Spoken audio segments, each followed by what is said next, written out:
Hello guys. Hi guys. तो कल आप लोगों को हम लोग काफ़ी सारी जगहें लेके गए अपने साथ। हम लोगों ने आपको इतनी सारी जगहें घुमाई। आज हम लोग लेके आए हैं आपको वन लास्ट डेस्टिनेशन पे, इससे पहले कि हम कल कैपेडोकिया को अलविदा बोले। आज हम लोगों ने सुबह बहुत ही खूबसूरत नज़ारा देखा जिसके लिए हम लोग सारे के सारे यहाँ पे आना चाहते हैं, इस मोमेंट को एक्सपीरियंस करना चाहते हैं। 3 दिन के बाद जाके हमको ये मौका मिला आज, क्योंकि बहुत दिनों से बारिश हो रही थी, मौसम थोड़ा विंडी था, तो विंड की वजह से हम लोग अभी तक बलून नहीं देख पा रहे थे। बट आज हम लोगों ने हॉट एयर बलून फाइनली देखा। और कैसा था एक्सपीरियंस इमरान? तो हम लोग पिछले 3-4 दिन से हम यहाँ पे हैं और आई गेस हम लोगों को लग नहीं रहा था कि हम कैपेडोकिया में हैं, बिकॉज आई गेस जो अभी तक समझ में आया है बलून राइड के बिना शायद कैपेडोकिया उतना खूबसूरत मुझे नहीं लगा पर्सनली, मेरा पॉइंट ऑफ व्यू है। तो यहाँ पे बहुत खूबसूरत नज़ारे हैं हर जगह और अभी हम फ़िलहाल आए हुए हैं सनसेट डेस्टिनेशन पे, सनसेट व्यू पे। तो सनसेट का नज़ारा लेने आए हुए हैं। लेकिन तो let's get back to the balloon ride. तो बेसिकली जो बलून राइड है वो डिपेंड करती है विंड की डायरेक्शन और स्पीड पे, विंड की कंडीशन पे। तो पिछले 2-3 दिन से बहुत ही वेदर ख़राब था and we were very disappointed और वेरी सैड कि ये नहीं हो रहा है और हम लोग शायद मिस कर जाएंगे।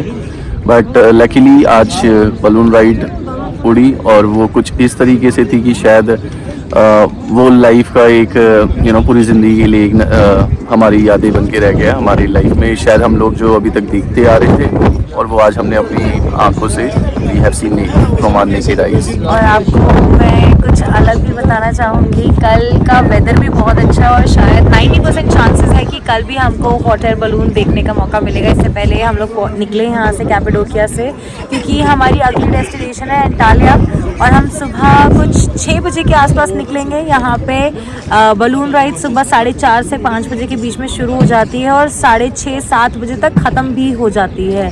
तो सिर्फ 1.5-2 घंटे का मौका मिलता है हमें इसको एक्सपीरियंस करने का। और आई थिंक 165 बलून्स एक साथ उड़ते हैं। 175 so एक साथ बलून्स उड़ते हैं जी। एंड जैसे कि हम सब लोग जानते हैं, जो मुझे नहीं पता था बट यहाँ पे आके मुझे पता चला कि ये सिटी जो है Cappadocia is one of the most romantic places and one hub where you can propose your partners. Marriage proposals आज बहुत सारे हमें देखने को मिले। एक मैरिज प्रपोजल तो मैंने भी आज एक्सपीरियंस किया। So I was surprised by mister Imran Khan. इन्होंने आज मुझे शादी के लिए प्रपोज किया। बहुत ही सुंदर नज़ारा था और हॉट एयर बलून्स का एक्सपीरियंस आपको आई डोंट थिंक सो मैं वर्ड्स में बता पाऊँगी, वो एक लाइफ टाइम एक्सपीरियंस है। बट अब आपको कुछ इन्फॉर्मेशन चीज़ें हम बताना चाहेंगे।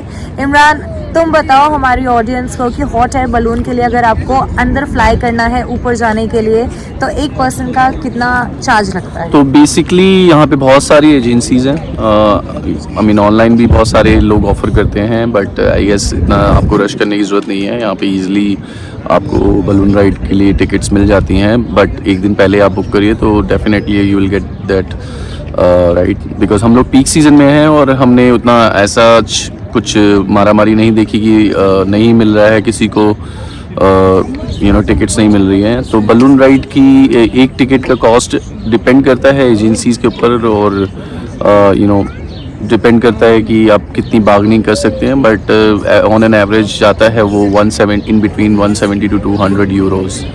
तो यूरोज़ में यहाँ पे एक और चीज़ बताना चाहूँगा, यूरोज़ जो है वो यहाँ की सेकंड करेंसी है। तो lira is the first currency and the euros is the second currency. In fact आप कभी भी कोई भी डील कर रहे होंगे यहाँ पे मार्केट में लोकली, तो आप लोग को सब कोई कोट करेगा वो यूरोज़ में करेगा।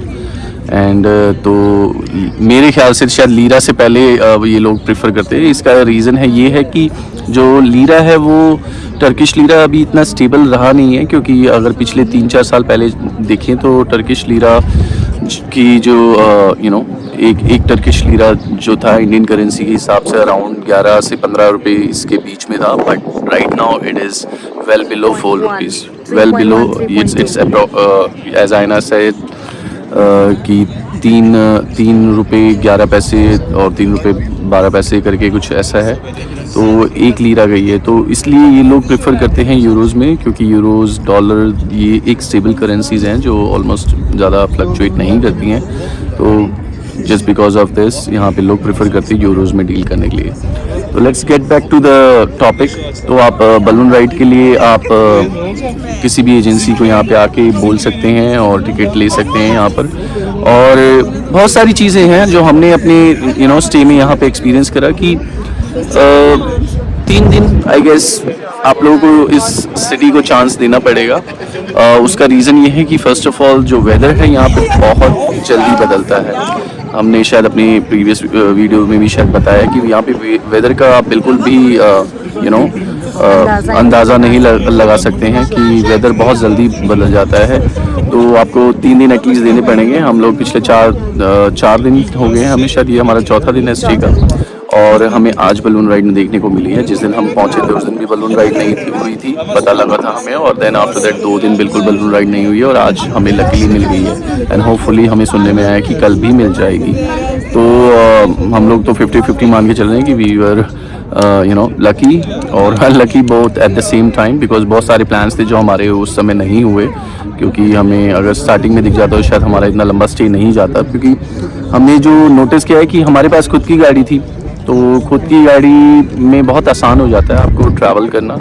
तो हमने बहुत क्विकली ट्रैवल कर लिया। पहले हम लोगों ने सोचा कि हम लोग बाय वॉक इस सिटी को कवर करेंगे, बट शायद आप उसमें स्टक एक जगह जाके वहाँ पे स्टक हो जाएंगे, क्योंकि ये यहाँ घूमने के लिए वैसे तो ये देखा जाए तो करीब 5 से 10 किलोमीटर के अंदर ही है सारा, लेकिन वो अलग अलग डायरेक्शन में है। तो आपको कुछ चीज़ें देखने के लिए साउथ जाना पड़ेगा, कुछ देखने के लिए वेस्ट, और कुछ देखने के लिए ईस्ट जाना पड़ेगा। जो अगर आप सेंटर में हैं तो वो आपको ऑलमोस्ट इक्वली आपको हर रोज़ इधर उधर जाना पड़ेगा। वैसे यहाँ पे ग्रीन टूर, रेड टूर वगैरह भी होते हैं। तो गोरे में जो है वो सेंटर में पड़ जाता है, जहाँ पे ये पूरा हब है, जहाँ से आपको मेजरली आपको सारे शॉप्स वगैरह दिखेंगे, काफ़ी सारे कैफ़ेज़ दिख जाएंगे, हॉट एयर बलून मैक्सिमम यहीं से उड़ते हुए आपको दिखेंगे। तो गोरे में अगर बीच में है तो आपका उच्चसार कैसल इस साइड पड़ा, फिर आपका ओपन एयर म्यूजियम इस साइड पड़ा, तो अलग अलग डायरेक्शंस में तो है सारा। आपको इस समय हम लोग बेस्ट पोजीशन पे हैं कि दिखाने के लिए कि कैसे क्या पड़ता है।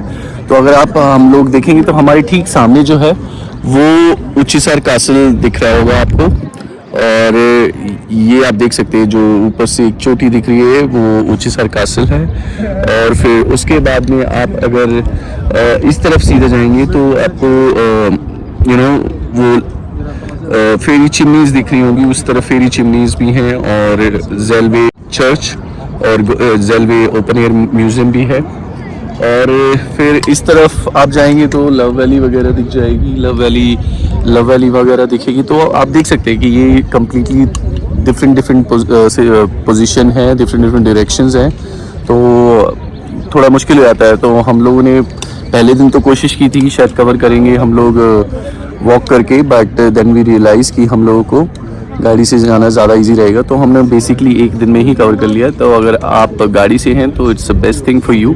अदरवाइज़ आप टूर कर सकते हैं, एटलीस्ट एक या 2 टूर आप कर लेंगे तो एटलीस्ट आप पूरा कवर कर लेंगे। देखा जाए तो मतलब आप एक डायरेक्शन वो एक टूर लेकर जाएगा। उसके अलावा हम लोग टर्किश नाइट गए थे, विच इज़ अमेजिंग। हम लोगों ने जो एक्सपीरियंस किया इट वाज गुड। आपको खाने की तो हम बात छोड़ दें, वो बेकार है, क्योंकि टर्किश लोगों में खाने का मुझे लगता है बहुत शौकीन है, और वो कहीं भी कोई कोताही नहीं बरतते हैं अपने खाने को लेके, अपनी हॉस्पिटैलिटी में। आप कहीं भी जाएंगे आपको खाना भरपूर मिलेगा, और वैरायटीज़ खाने में बहुत ज़्यादा मिलेगी, tasty food and with varieties. तो आपको अगर टर्किश नाइट एक्सपीरियंस करनी है आप टर्किश नाइट के लिए जा सकते हैं। उसके अलावा और भी काफ़ी सारी एक्टिविटीज़ हैं, जैसे कि आप सूफीज़म में अगर बिलीव रखते हैं तो यहाँ पे वो भी शो होते हैं। बट उसके लिए शायद कोन्या मेरे ख्याल से ज़्यादा बेटर प्लेस रहेगा, क्योंकि कोन्या जो है वो सूफीज़म का वहाँ पे जन्म हुआ था, सब कहते हैं वहाँ से सूफीज़म निकला था उस जगह से। तो वो आई गेस ज़्यादा बेटर प्लेस रहेगा, ये मेरा अंदाज़ा है। अभी मैं नहीं वहाँ पे गया हूँ कभी, लेकिन ये जितना मैंने पढ़ा है और जितना मैंने बाकी ब्लॉग्स में देखा है, तो इस हिसाब से शायद वो रहेगा। तो 3 दिन देना मेरे ख्याल से काफ़ी होगा इस सिटी को, और थोड़ा आपको लकी रहना पड़ेगा कि उस 3 दिन में एटलीस्ट एक दिन तो आपको बलून राइड दिख जाए, तो फिर आपकी ट्रिप कंप्लीट हो जाएगी। तो ये 3 दिन मेरे ख्याल से बहुत रहेंगे अगर आप देते हैं तो। उसके अलावा आप रिलैक्स कर सकते हैं, काफ़ी रिलैक्सिंग होता है यहाँ पे, कोई ज़्यादा चहल बहुत ज़्यादा मतलब आपको भागम दौड़ी करने की ज़रूरत नहीं है, सब रिलैक्सिंग है, सब कुछ बहुत स्लो पेस और थोड़ा लेड बैक एटीट्यूड होता है यहाँ पर। लोग तो आराम से हर जगह चल रहे हैं, हो रही हैं चीज़ें। और उसके अलावा आप जा सकते हैं तो वो चीज़ें काफ़ी दूर दूर हैं। हम लोगों ने सोचा था एक जगह हम जाएंगे, उसका नाम था लेक टूस। तो लेक टूस हम लोग यहाँ से नहीं जा पाएंगे बिकॉज हम लोग अंकारा से आ रहे थे और वो अंकारा के पास में पड़ता है, तो थोड़ी सी मिसकैलकुलेशन होगी हम लोगों की। तो अब वहाँ से वापस अंकारा जाना और अंकारा से वापस यहाँ पे आना है, देन अंटालिया जाना, it doesn't make any sense for us, तो we have to skip this. But या शायद बहुत अच्छी जगह थी, और ये शायद मैंने अपने जितना भी देखा है, ज़्यादा लोग फॉलो करते नहीं हैं सॉल्ट लेक टूस को, तो आई गेस वो एक जगह है कि जितनी भी वीडियोस देखी हैं आपने तो आप लोग कवर कर सकते हैं। आई थिंक कैपेडोकिया को अगर हम 3 चीज़ों में डिफाइन करें, तो अगर आप यहाँ पे आ रहे हो तो मिनिमम 3 दिन आप लेके आओ। अगर आप यहाँ पे आ रहे हो तो हॉट एयर बलून मिस मत करो। अगर आप करते हो तो वो बहुत बड़ा डिसअपॉइंटिंग नोट हो जाएगा यहाँ से कैपेडोकिया से, क्योंकि trust me Cappadocia hot air balloon के बिना बिल्कुल अधूरा है। वो लोग जो ट्रैवल पैकेजेस लेना चाहते हैं प्लीज़ आप ऑनलाइन ना बुक करें, यहाँ पे आके करिए, क्योंकि यहाँ पे काफ़ी बार्गेनिंग होती है और मिनिमम पैकेजेस से लेके मैक्सिमम पैकेजेस आपको यहाँ पे अकॉर्डिंगली मिलते हैं। काफ़ी सारे टूर्स हैं जो आप यहाँ पे आके ले सकते हैं। थर्डली यहाँ पे काफ़ी सारे फ़ोटो शूट्स भी होते हैं, कैमरामैन वगैरह हर चीज़ यहाँ से बुक होती है, चाहे वो आपके पर्सनल यूसेज के लिए हो, कमर्शियल यूसेज के लिए हो, या कोई पर्सनल इवेंट के लिए हो। हर चीज़ आप यहाँ पे आके बुक करें तो आपको ज़्यादा बेनिफिशियल मिलेगा। साथ ही साथ खाना बहुत अच्छा है, तो अगर आप वेजिटेरियन हैं तो आपके लिए क्यूजीन ट्रस्ट मी बहुत ही टेस्टी है, क्योंकि यहाँ पे कुछ चीज़ें हैं जो हम लोगों को बहुत ही पसंद है। For example potato cheese roll, right, potato cheese roll था जो बहुत ही टेस्टी है। तो अगर वेजिटेरियन है या नॉन वेजिटेरियन है आप उसको बिल्कुल ट्राई करिए, यहाँ पे बहुत ही ज़्यादा टेस्टी चीज़ है जो हम लोगों को लगी। उसके अलावा जो चाय के शौकीन हैं, अगर आप टर्किश चाय पीने के शौकीन हैं तो मेरी एडवाइस ये रहेगी आपको कि टर्किश चाय तो पीजिए, पर आप लोग एप्पल चाय या फिर एप्पल सिनेमन चाय पीजिए, वो बहुत ही ज़्यादा लाजवाब है।